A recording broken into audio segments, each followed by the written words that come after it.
Okay, so welcome to this, our fourth meet and greet, the new park manager, Brian. Welcome to all of you who are here. My name is Patrick Grimes. I am president of West Winds, WRO. We're keeping the initials, even though we're not called West Winds anymore. WRO is a group of residents of our mobile home park. We are concerned about the preservation of our mobile home park as well as affordable housing throughout the city of San Jose. We formed almost immediately after that scary notice that we all got on our carports on January 3rd of 2020. We began meeting a week later, the following Friday, and we have been working on behalf of the residents for the past 2 years. Our first order of business was to shepherd this new land use designation through the layers of government. And so WRO attended and spoke at the Planning Commission meeting and the Housing and Community Development meetings. We got approval for the new land use designation from those two. Then it went to City Council. We plastered every single carport with flyers about the City Council meeting. 88 people showed up. They spoke for almost 2 hours. Because of your involvement, we went from thinking we might have enough votes to protect 2 mobile homes to a unanimous decision from City Council to protect all 58 mobile home parks in the city of San Jose. Now, as it turns out, they haven't funded all of that work, and Dexter will be posting information about how to get involved because there is a City Council meeting coming up where they will talk about additional funding to protect the remaining 56 mobile home parks in San Jose. More recently, we got our HCD inspection in April, and residents were unable to get a hold of the inspector and get more information about exactly what needed to be done. WRO got involved, got us an extension, an additional 2 months. So we had until mid-August to make those fixes. So that's WRO. Also on the call is Dexter, our vice president. Jenny, our treasurer, is on the call. I think Debbie is on here as well. If there are other board members, I don't mean to overlook you, but those are the ones that I noticed. So I want to thank Brian for agreeing to a tiring set of meetings. He agreed to 4 meetings in different locations, including this one here online. So I've sent Brian a list of topics that we want him to cover during this meeting. And Brian, I'm going to turn it over to you now. Well, good evening, everybody. I mean, we've been on tour now this is our fourth. So I'm Brian Pierce. My wife, Deanna, is at the office. She's at the receptionist desk. And there'll be some additionals coming in. Originally, we're from Iowa, but we just came from Casa de Amigos. It was presented that I have the opportunity to come in and make some positive changes. Those changes that we did at Casa. That's my job. My head is down. We're going straight forward. I hope that you've seen the changes, little that they may be, but they are big. We have, if you look up in the air, you'll see that the palm trees, I think as of today, are complete. As you know, they were a mess. There's a lot of trees. There's a lot of trees in that community. And we're going to get it cleaned up. Not just the trees we have. I have to look at my list that they gave me because the other meetings went about 2 hours and they said they don't want to keep everybody up. The first one was we're working on the online as you had before. So we've had to restructure that. They're in the middle of it right now. And hopefully by the 1st of November, it's back online. So you're not having to make the drops or come into the office, which I don't mind you coming in. It's always good to talk to somebody. But when you start putting in about 750 rents, it takes quite a job. It's a ballet to do it. But we've got it done. The rent box is back. We found out about the proximity of it and we tore it apart and it's back in the same spot that it was. So you can drop those rents there if need be. Wow.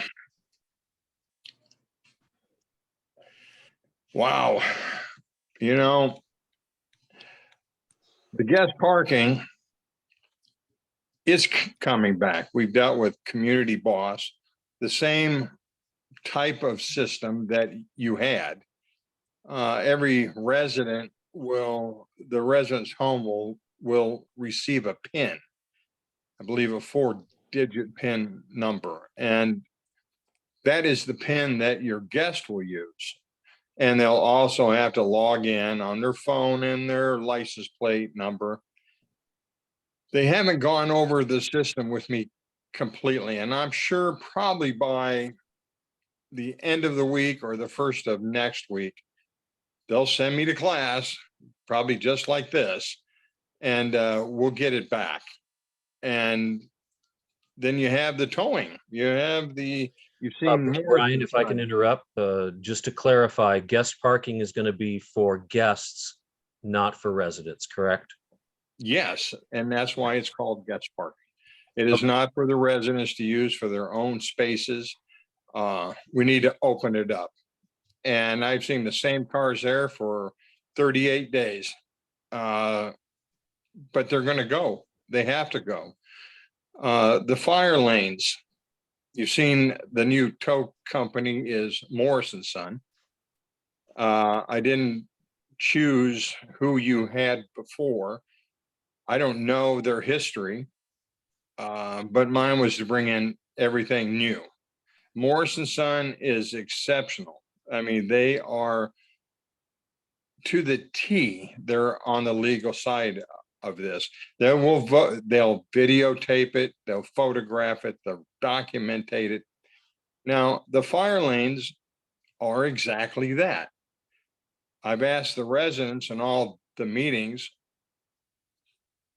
if you have a license and you've taken the test, how long can you park in a fire lane in downtown San Jose? Well, the answer is 0. And that's why San Jose and Sunnyvale and all the other cities implemented the fire lanes in the apartments and the manufactured communities. Our streets are small. If you can imagine, and let's say that a resident has a problem, an issue, and requires an ambulance, a fire truck shows up, the police show up, and you got a car or a truck parked in that fire lane, it's difficult and it probably would be impossible at times to get through. Now, when you're looking for help and they can't get to you, who's to blame? Is it the person with the car? Well, they're not going to go after that person in the car. They're going after the park, after the community, because I didn't enforce the laws. They're there for your safety. It's not a matter, I have no dealings with Morris other than by contract. I don't get a commission. I don't get a siphon on that. Nothing like that. It's straight out for your protection. if I keep looking down, I'm looking at my list that they, Okay, and I'll take your looking down as a time to jump in. Brian, going back to guest parking, there's a question from one of the residents. People park here when attending Levi Stadium. That's the reason for the pin. Is that correct? no, the pin will be used every time. Right. So let's say that you have a resident at, I don't know, let's just say 100 and their pin is 6362. That's designated for that home. The guest will have to use that pin. If they don't use that pin, they're not going to be able to log on. If they go ahead and try or they just walk away, then the system's going to alert us and Morris, and they will have the car removed. Like I said, I've got to go through these steps and learn the system. Mhm. I don't know it all yet. I just hear some conversations of cars can be literally banned from the property for whatever, I have to find out why. Okay. But I think the resident is concerned Right. about people who come here, they park in the circle for events at Levi's, and Okay. this new parking system should prevent that from happening. You would recognize that they didn't know a resident's PIN, and they just left their car there and walked away, and it would get towed, correct? Correct. And the road coming into on Nicholson Lane is a private road. Now, they made it clear, and I will be posting up down at the end, the sandwich boards that say no stadium parking. That's going to start it, and hopefully that will deter a few of them. If not, the system will, and it will pick it up as to who is not to be there. So if they don't have that information, they're not getting in. Okay, thank you. Sorry for interrupting. No, go right ahead. Would it be more helpful for me to walk you through the topics? Well, that's what Dexter did every meeting. Well, excuse me, I will try and do that then. Can you talk about flooding and storm drains? I've been listening to the residents, and a lot of them, have said that there's some flooding that's over in Hermitage and different areas of the park. And it got me wondering why, well, it hasn't rained in 5 years, but when it did rain, you have storm drains.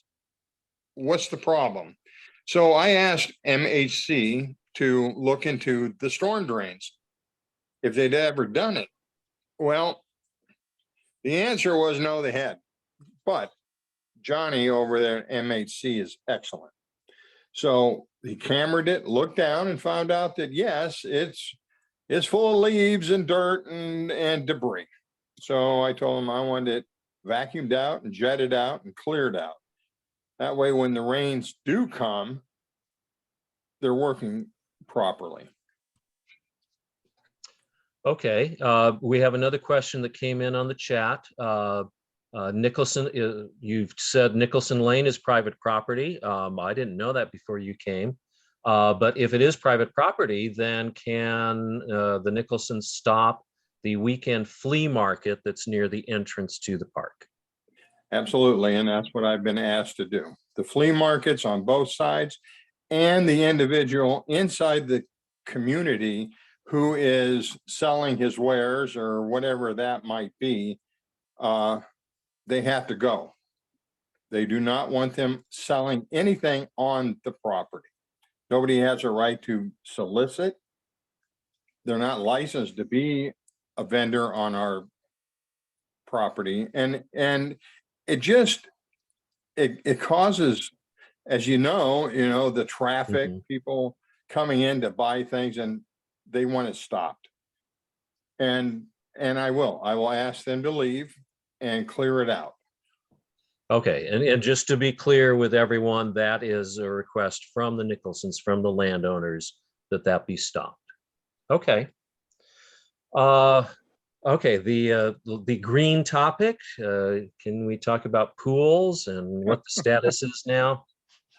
Yeah, the pools. Well,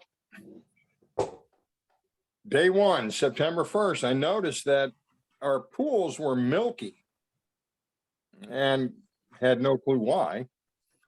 But after day two, day three, trying to put everything together and figure out where we're at, they started turning a little bit of a lime green. Then after about day 5, 6, they turned a pea green.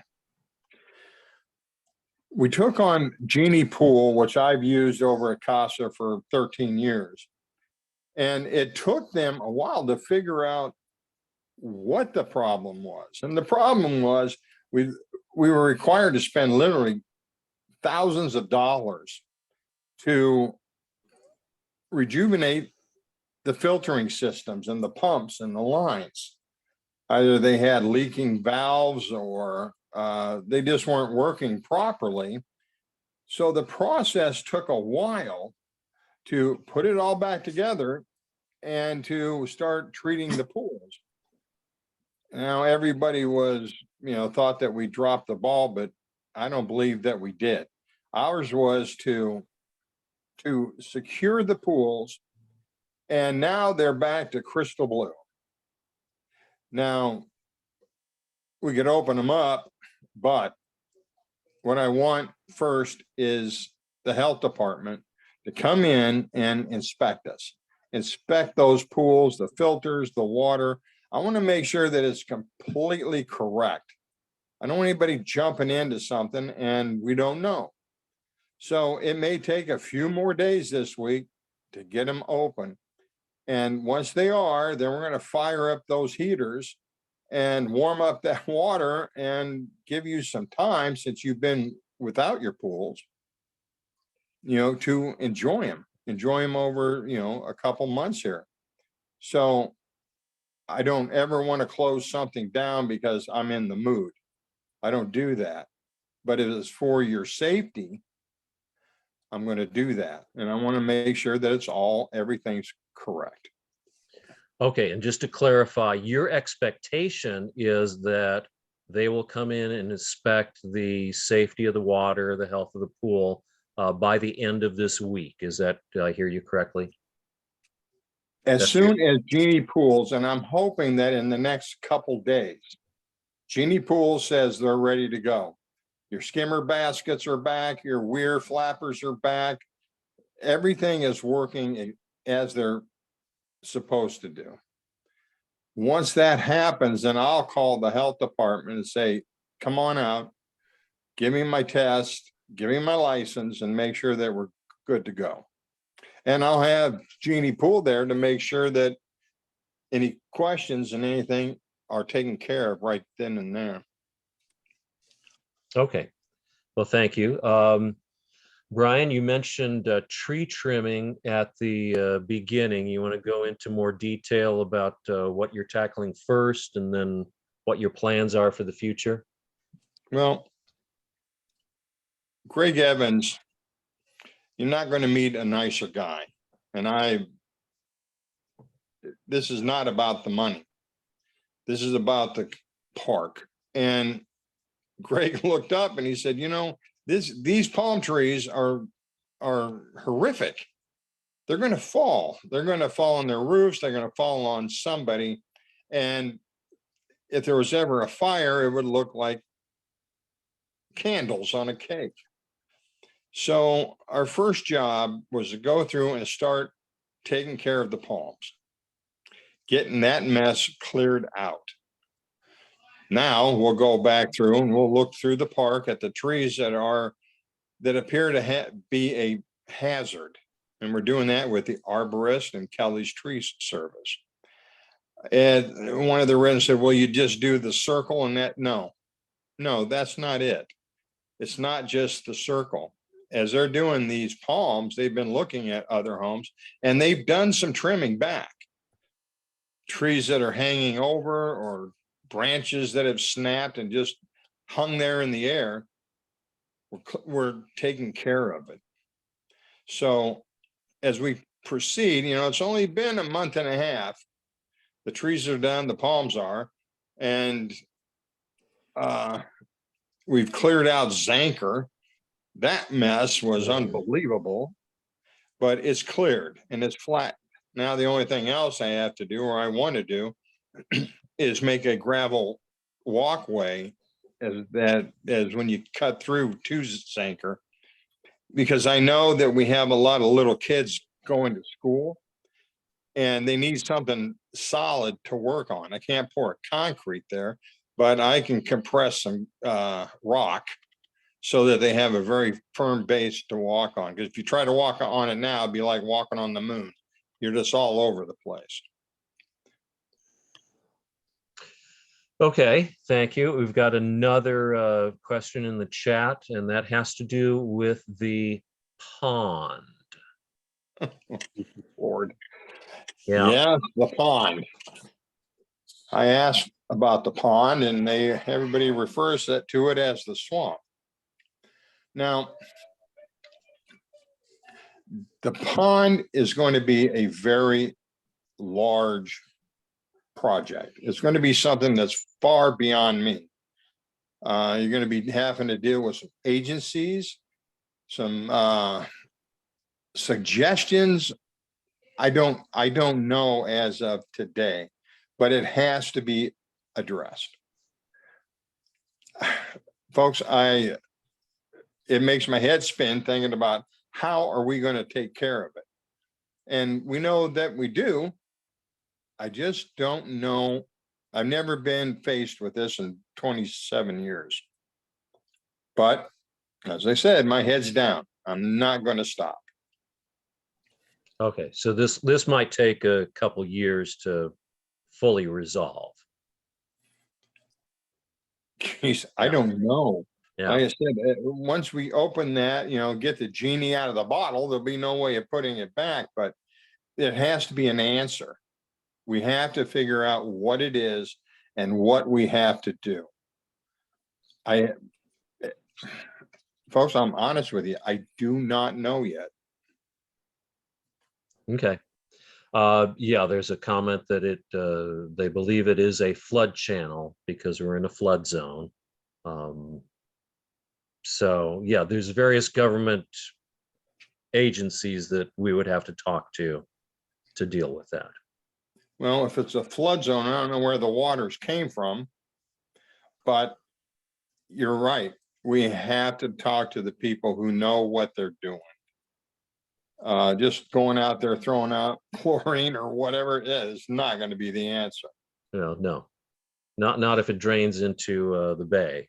We can't do that. All right. Okay. Yeah. And that's a good point. That's why people are, they wash their cars and all of that. All that goes to the bay. Mhm. Goes in the storm drains and out it goes. And it's, soap, chemicals, road tar, whatever it is that's on the cars go out there. So they have to watch that. Okay, well, hey, someone in the chat is being my straight man because the next topic I had was security. No We had comment. various videos posted on our Facebook page of, people wandering around in the wee hours of the morning and, going into driveways and looking in car windows and whatnot. Tell us what the plans are for security in the park. Saturday morning, I was on the phone with Adam Evans. And once again, I'll tell you that Adam is as honest and straight as his father is and his mother there. But we talked about the security. We need it. And we don't need a starter kit. We don't need somebody to go around, and they understand this. We don't need a security firm that's just locking doors and driving around quick and leaving. So we need to hit this hard. We need a security company that's going to stop the residents too. Ask them who they are. What are they doing here? The residents should not take offense to being asked. Now, we've talked about that the security will have all the residents' names. and site numbers. So it's very easy to somebody walking around and saying, hey, I live at 126 and my name is Mitchell. Well, 126 is Rodriguez. Well, that person is going away. All right, they are leaving the property. You know, I've said at every meeting that the residents have every right to be upset. They have every right about how things were going or how they were treated. But it's also the residents' responsibility to act accordingly. Now, Friday night, I was there on the property, had to take delivery of some equipment, and I was on the circle. Cars going the wrong way, dogs running all over the place, up and down the streets. A fight broke out. It was just off the hook. That has to stop. It has to stop. This is not Cirque du Soleil. You know, people they become afraid when you have that type of element. That's why the vendor's leaving. That's an attraction to all that. We have to be mindful also. Now, security, I want no holds barred. If they stop and ask you, just be pleasant to them. Tell them who you are, where you live. The ones that they ask that cannot answer those questions are going to be asked to leave. If not, then we'll just call San Jose and make sure that they do leave. It's not a prison. It's not going to be that way, but we have to get a hold of it. I got some homeless guy running around the park with no clothes on, or he's wearing a woman's bikini top. He broke into our Spindrift laundry, tried to assault Nelson, our maintenance guy, and he just walks down the street. Well, we recognize him, we identified him, and the police are going to arrest him. Now, with our court system, God only knows, he may be right back in the same day. But with security and with you, the residents, when you see him, call the office, or if you see something going on, just call. Hopefully security will be there very shortly. And I'm sure that you're going to be pleased. I want the park secure. I want it quiet. You want it for your kids or your mom or your grandma or yourselves. So it's an important topic. Okay, and yeah, Brian, you mentioned calling the office. So can you go through, as you did in the meetings, obviously, if someone's in the office, they'll pick up the phone. What happens after hours? Well, you have the system that's called the red flag. Okay, so the red flag, if you don't have that, I think you'll place it on your Facebook, haven't you? Yes, we have. Okay, so on the Facebook, you'll dial a number for an emergency. Oh, okay. It will go to Evans Management or their answering service, and then they will dispatch who they need. They will call me. If it's a sewer problem, I know that I call Chris. If it's your gas, I know who to call. I mean, it's Johnny for the sewer and Chris for the gas. It comes to me, and then I'm on the scene, or Nelson's on the scene. I'll be on there, but then we know who to dispatch out. Okay, and so they should be so residents should be signing up for this red flag, and they should keep track of that number, not necessarily the phone number of the Hermitage office. Is that correct? Correct. Okay. Okay, you've got a message of support from someone about security saying, yeah, it's become the Wild West out there. So there are people who are happy to see that we're going to have a little more control. Here's a question about parking. So some people, we have driveways, of course. Some people have lots and lots of cars. And a resident is asking, what about other spaces other than the driveway? I know some people just clear out stuff. Some people put in bricks or tiles. Some people have actually paved areas in front of their house with concrete. What is the policy of parking in areas such as that? Well, the parking goes by HCD. HCD requires that parking is only on the driveway side of the home. You cannot park in front of your home. You cannot park on the landscape on the left side. You cannot do that. By law, you cannot park in those areas. You have to be able to fit onto your driveway. Now, there's areas in the storage areas, I know that there's openings for those, but there is no other place to park. You have to park on your driveway. Okay. I know one of the issues that came up in the HCD inspections is people with, let's put it politely, clutter in their yards. And if people have a lot of clutter, what plans are there to help these folks out so they can get cleaned up? Well, folks, there's the one program that I was literally shocked by was the 311. You're able to call 311, and they gave us a list of the things that they would take for free. And when you look at the list, it's 4 pages, 2-sided, and it looks like you could write on a piece of rice. There is literally hundreds and hundreds of items that if you get to the curb, they will take for free. They were here today, a big truck coming through, picking up mattresses and desks. I mean, I saw them packed up. Now, when it comes to cleaning out, we talked with Greg and Adam that the residents need to get the stuff out to the curb. Well, that's all good once you've got everything out to the curb, and then the only thing else we got is everything on the curb.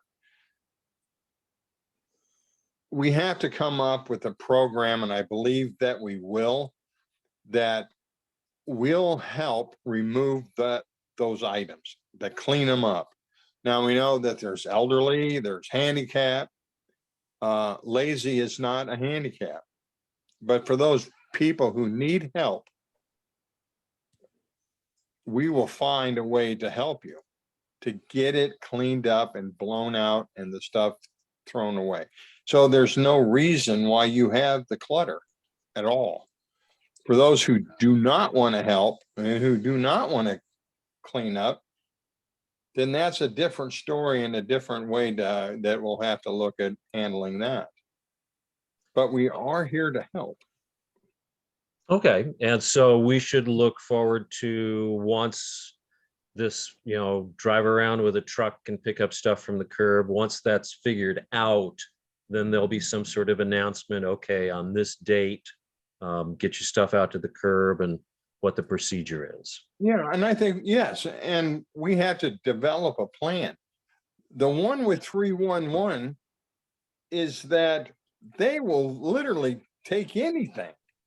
I mean, they'll take refrigerators, they'll take barbecue grills, you name it, it's on that list. And you can go online, I'm sure, and try to get that lengthy list, or we have copies at the office. Is this, come on in, Deanna will be happy to give you the copy of the 2 pages. Okay, and speaking of the office, we have a follow-up question. Because we mentioned that the information about red flag is on the WRO Facebook page. And the question is, what about people who are not on Facebook? But Deanna has copies of the red flag flyer in the office, correct? Yes. Yeah.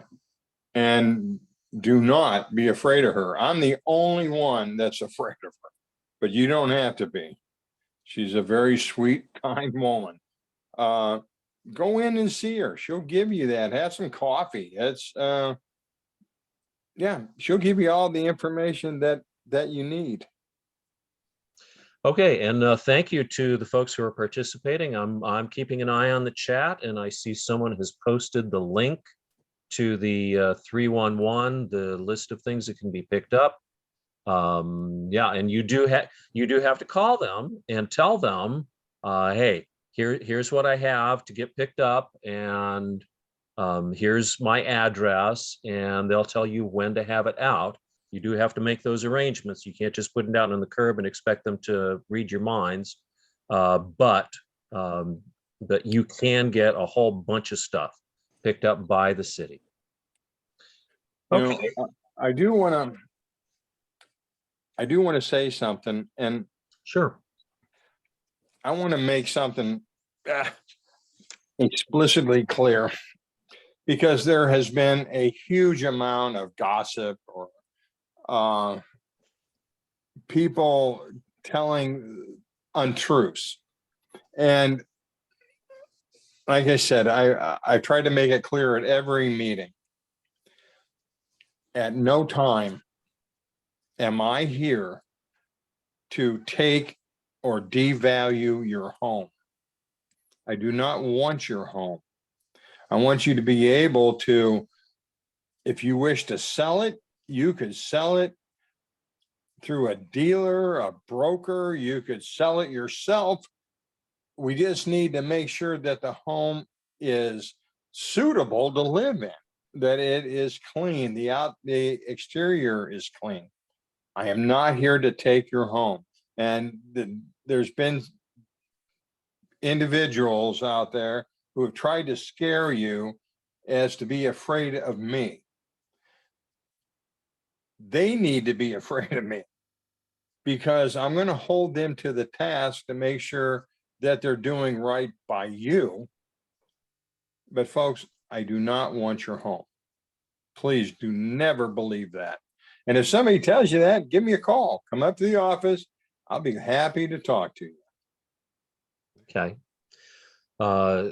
Yeah, so I mean, it's possible that there may be things that previous management did do or didn't do, and things will be slightly different. So just to clarify, if someone is planning to sell their home, you're going to ask them to have a safety inspection, right? That type of thing. Yes, and I'll do the exterior. I'm not going to come into your home to see how you live. I'll do the exterior. We're going to find out, if your railing is falling off, or it needs to be painted, or the landscape and the weeds. We need to make it outside look presentable.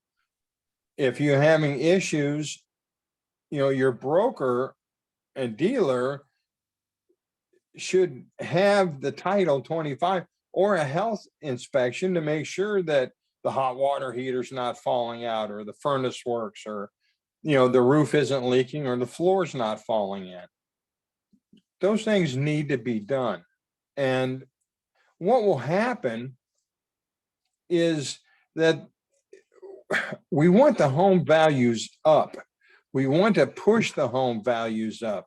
So if all you have is the rise in rents and nobody cares, then you have the devalue of the home.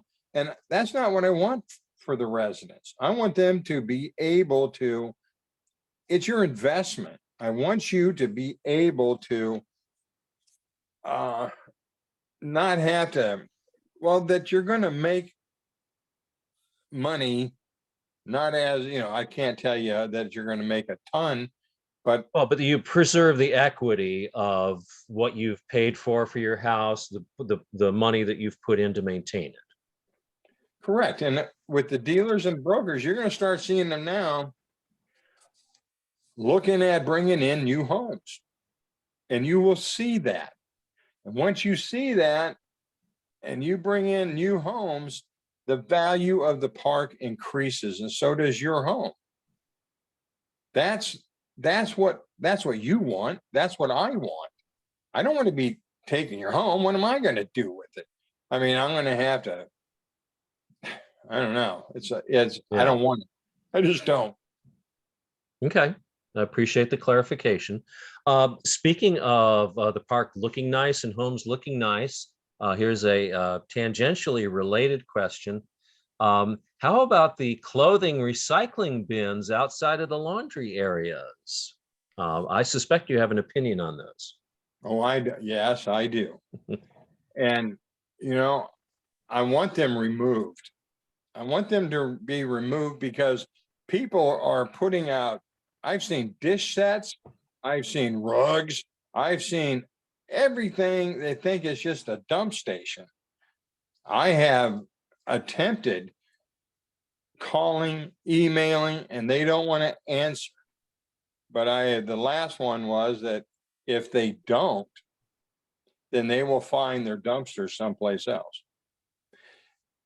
It's terrible. I mean, the stuff they're just thrown out, bags of, like I said, kitchenware. That's not what it's about. So I'm going to have them removed. People may say that's a terrible, terrible thing, but it's not. It's a waste dump station. Okay.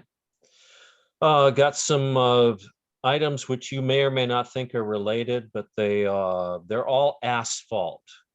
So can you talk about driveways that are in poor repair, the streets that are in poor repair, and the street sweeping? Well, all right. We have had Gonzalez Seal come out and do replacements on some driveways. A number of them. Deanna now has a book of everybody who's called or came in and requested a driveway. We're doing them as fast as we can. First, we have to look at the ones that are a true hazard. The ones that have potholes and they're crumbled down to dirt. Those we have to look at first. And we have. I can't tell you how many we've done this month. When it comes to the roads, yes, we have to go through here and we're going to be looking at, there's busted up concrete, there's potholes, there's a number of things that we have to address, and we're going to address the roads. We're going to paint those stop signs on the ground. We're going to, the speed bumps, and there's so many big dips in that place. I can't believe anybody speeds, but we are going to do that. It's the entrance, it's taking a beating, but so have some of the other roads. But folks, like I said, we're in what are we into? Day 39. It may take a little while. And I mean a little while. I'm not saying that to say, well, we'll see in 5 years. No, we have to address that. Now, there was something else. Roads, driveway. Yeah, streets, driveways, and street sweeping was okay. So I put it out again today for another street sweeping company. Evidently, the one you had, Pro Sweep, I reached out to them and probably thank God that they didn't respond, because from what I heard, they were not worth anything, that they created more of a mess or took forever and didn't really clean. So I have made another inquiry to another company that's supposed to be very reputable. I'm not going with Pro Sweep. Okay, good. We have a question here that we both might want to address. The resident says, okay, you talked about doing things that would increase home value, and it's very clear how that benefits someone who is wanting to sell their home and move out. How does, and I will address this if you don't want to, How do doing things that increase home values, how does that benefit the people who stay, not just the people who want to sell and leave? Well, I think it's very simple too, that if you look at, what do they say? Curb appeal. If the people spend the energy and the time to just clean up, you don't have to turn your home into an expensive project. If you just cleaning up will show that, somebody's going to, looking at your neighbor's home. And if the neighbor, or let's say you have your home for sale and the home next to you looks like the Clampetts, they're not going to be interested in that home, or they're going to devalue it of what you think that it's worth. So if the residents spend the time, or if they need help to clean out and just make it look presentable. I dealt with a very rich individual in Arizona, and he had made the comment that in the mobile homes that these people were poor. And I asked him, and he told me, he says, I grew up poor. I said, so are you dirty? He goes, absolutely not. We lived in a cabin, but it was very, very clean. There you go, folks. It's not a matter of rich or poor. It's a matter of, if you keep your home presentable, if you keep it clean, the values will go up in all the homes. It will. Okay, but the person who's asking this question is getting more and more nervous as you keep talking only about home values. If I can take another tack on this, Sure. the pride that you put into your home sets the atmosphere. And we all want to live in a place that looks nice, that feels nice, that attracts good energy. And so, no, I would not take all this emphasis on home value to mean that they're wanting people to sell and move out. Not at all. But if people are taking pride in their homes, if it's clean, then it's not going to be attracting elements from outside that are undesirable. It's going to make it more pleasant for everyone. So it really doesn't matter in my mind whether you're selling or staying. We all have the goal of wanting to live in a nice community, a nice looking community. Yeah, someone mentioned the broken window syndrome. Yeah, if you have a broken window and nobody fixes it, what happens? Then people think, oh, nobody cares about it, and all the other windows get broken. But if the broken window gets repaired right away, then people say, oh, they don't see that there's a broken window there, and so they're less likely to break the first one in the first place. I like that. Very well said. Okay. So I have been trying to keep up with the questions that are in the chat. I don't see any more here. Brian, are there any final words you want to give about, your vision for the future? What do you want to accomplish here at this park? Well, at this stage of the game, this is my last hurrah. This is it. West Winds is it. And I want to tell you, 13 years ago, when I started over at Casa, I took the owner for a ride. I said, let's go for a ride. And I want to show you what's going to happen to your community if you do what has happened here. West Winds was one of the 5-star premier properties in its heyday. When you start not caring, and I'm saying with management, if it's there just for the dollar and not caring about the property, then the residents don't care. Now, we drove through the park and he looked at me and he said, "Take me home." I said, "Nope, we're not going home. You're going to see the rest of this." And he did. He said, "I want to go home right now, and this will never happen to my property." Well, lo and behold, folks, 13 years later, here I am. And I'm bound and determined, and I'm no politician. I'm just straight out of Iowa boy, that we're going to turn this ship around. It's going to happen. And I'll work every day to make this happen. And I want you to be proud of I want West, well, let me quit saying West Winds. Yeah. Silicon Valley Village, it's coming back and it will. I'm not going to stop. And that's that. Cool. Okay, I should probably bring this one up. This is a clarification. I may have misstated. Oh, no, I guess this is a slightly different question. Going back again to home values. So we have a resident here who wants to sell their home.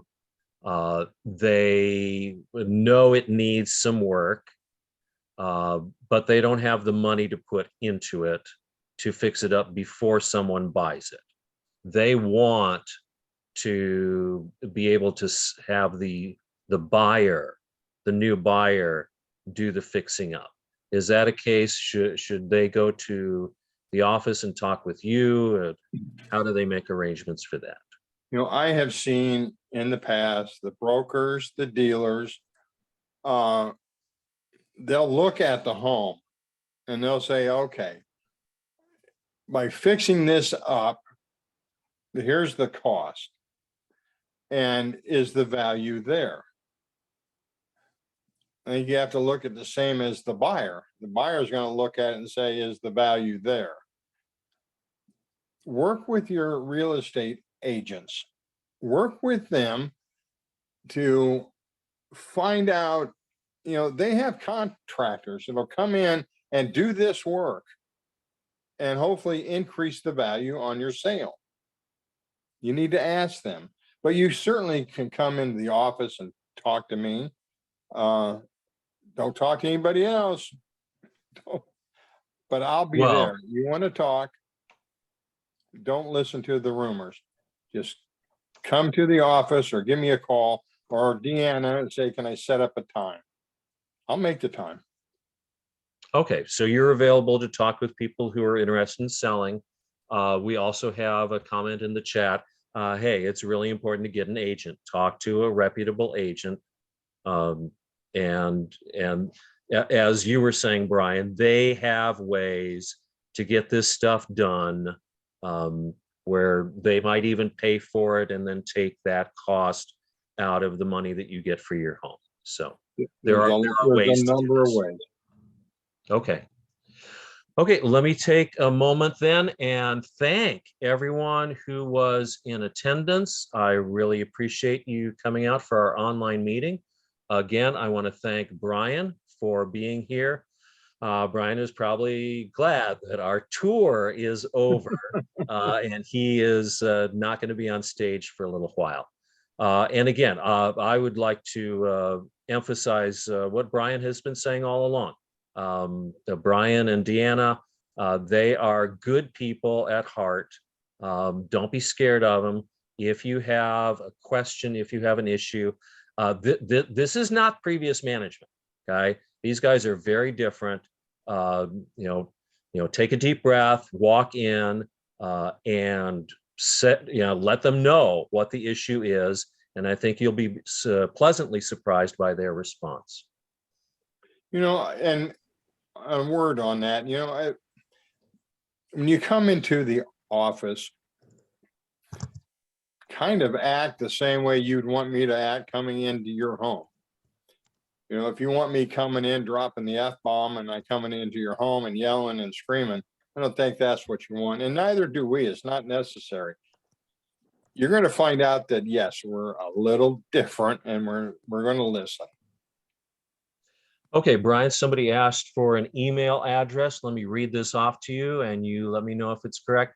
svvmhp@evans-management.com. That's it. That goes directly to me. Okay, so hello. I am trying to hit enter here. Whoops. Oh, let me send it to everyone in the meeting. That would help, wouldn't it? Okay, so that's in the chat. If anyone would like to copy and paste that email address, that's the way to get a hold of Brian via email. Oh, Clubhouse. If people want to use the Clubhouse, what's the procedure? Okay, so what I am waiting for is some guidance. Some guidance as to what are the steps. And I can learn from what they used to do, but I have not seen that. I have not seen any rules or regulations of the community. I've seen some leases, but if somebody has some rules and regs and that identifies the use of the community center, everybody's working every day to put something together. So I want everything open. Everything's unlocked. You want to go to the fitness center or play pool, or, all the doors are open, I think at 6 o'clock, 6:30 as the guys go around. So I need your help also. And now saying that is that we don't have any files.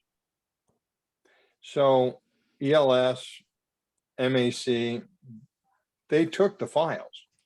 So we're going to have to reconstruct every resident. And I need your help.